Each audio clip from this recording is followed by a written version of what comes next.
is they for want to hear the Mr. truth. You can't handle Galan- truth, Matt Gaetz. What you saw there was not a budget remake of A Few Good Men.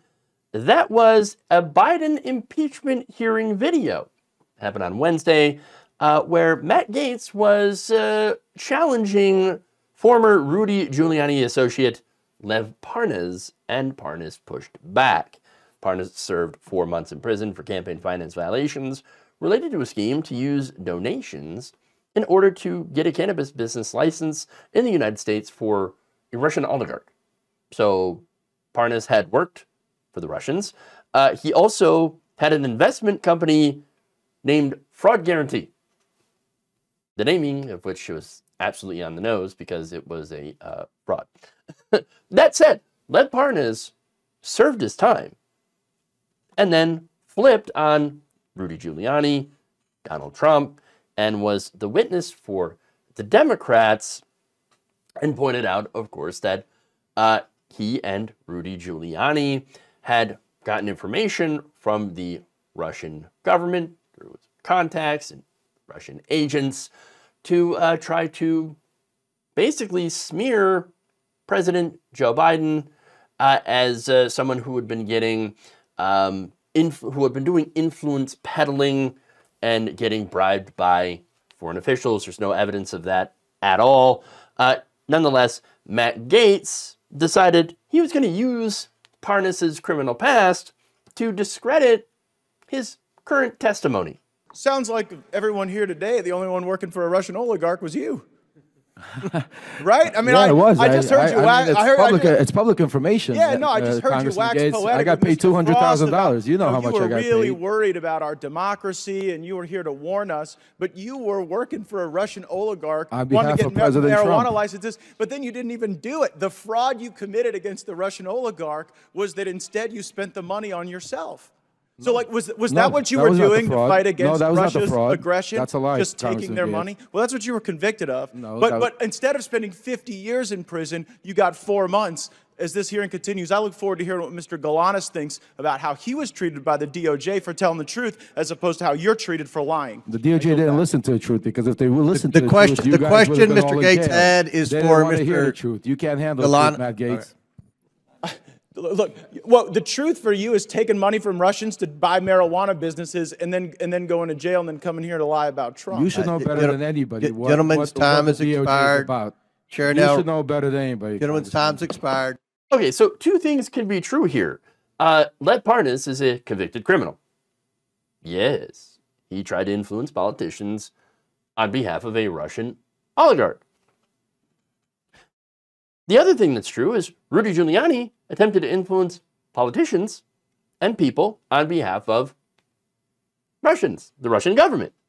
The only difference is Rudy Giuliani hasn't seen the inside of a prison cell, at least not yet. But make no mistake, right?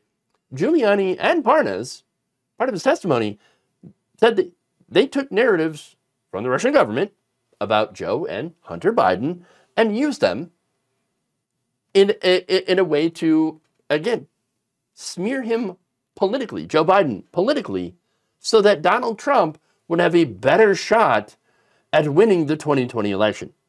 That's what happened, okay? Now, politicians, people who were influenced by that, by the way, were Matt Gaetz, James Comer, Pete Sessions, Ron Johnson, and many more. They pushed those narratives gotten from Russian intelligence through Giuliani and Parnas. The whole reason that they're there doing this impeachment probe is because of that. And because of their people like Tony Bobulinski, who has his own issues with, having these shady connections. And then you also have Alexander Smirnov, who lied to the FBI and spread these narratives.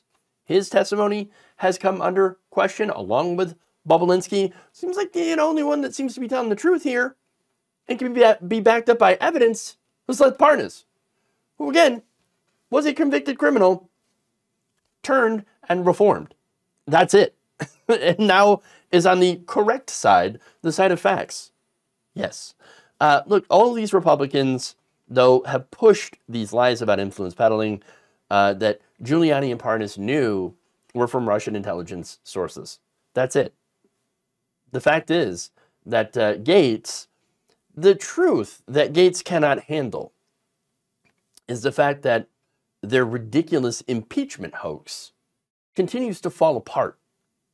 The more you probe into it, the more you look into it, the more that, they investigated the facts surrounding this, the more you find out that Joe Biden, Hunter Biden, did nothing wrong, did nothing illegal, and that it was Republicans that took talking points from a foreign adversary and used them to try to get the American people, as well as Republicans in Congress, to do sham impeachment hearings to help Donald Trump in his political campaign. That's what it comes down to. That's what it's always been about.